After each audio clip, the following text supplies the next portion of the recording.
back to our channel. Let's start with the news today. Russia fortress economy. Since 2014, when the United States and its Western allies imposed a sanction on Moscow following the annexation of Crimea and the downing of Malaysian Airlines Flight 17, Putin has been trying to sanction-proof Russia's $1.5 trillion economy, the 11th largest in the world. Moscow has attempted to win this oil-dependent economy of the dollar. A limited government spending and stockpiled foreign currency. Putin economic planner have also sought to boost domestic production of certain goods by blocking equivalent products from abroad. Russia's central bank has meanwhile amassed a war chest of $630 billion in reserve, including foreign currency and gold, a huge sum compared to most other countries. Those defenses are now being severely tested. Their sanctions have rendered roughly 50% of Russia's foreign reserve stockpile useless, according to Capital Economics. External conditions for the Russian economy have drastically changed, the Russian central bank said Monday, announcing that it would roughly double interest rate to 20%. This is needed to support financial and price stability and protect the savings of citizens from depreciation, the bank added.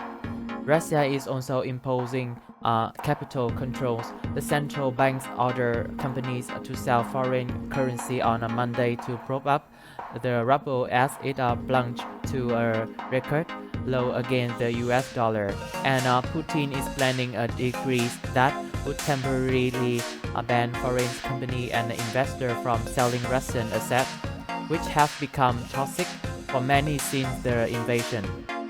The $600 billion plus dollar world chest of Russia's foreign reserve is only powerful if Putin can use it, a senior Biden administration official told reporters. What's happened next? All eyes are on the Russian financial system. There were reports over the weekend that Russians were standing in a long lines to withdraw cash from ATM, raising the prospect of a run on the country banks. Already the main targets of sanctions, Russia bank could come under even greater pressure if borrowers are unable to repay loans as the inevitable recession it hit businesses and households. Liam Peach, an emerging market economist at Capital Economics, said that Russian banks could be forced to respond by selling assets properly on the cheap. Credit could become scarce, making the economic pain from sanctions even worse. The ratcheting up of Western sanctions over the weekend has left Russian banks on the edge of the crisis, said Peach. One early casualty was the European subsidiary of Bank, Russia's biggest leader that has been sanctioned by Western allies. The European Central Bank said Monday that Bank Europe, including its Austrian and Croatian branches, was falling or likely to fail because of significant deposit outflows triggered by the crisis.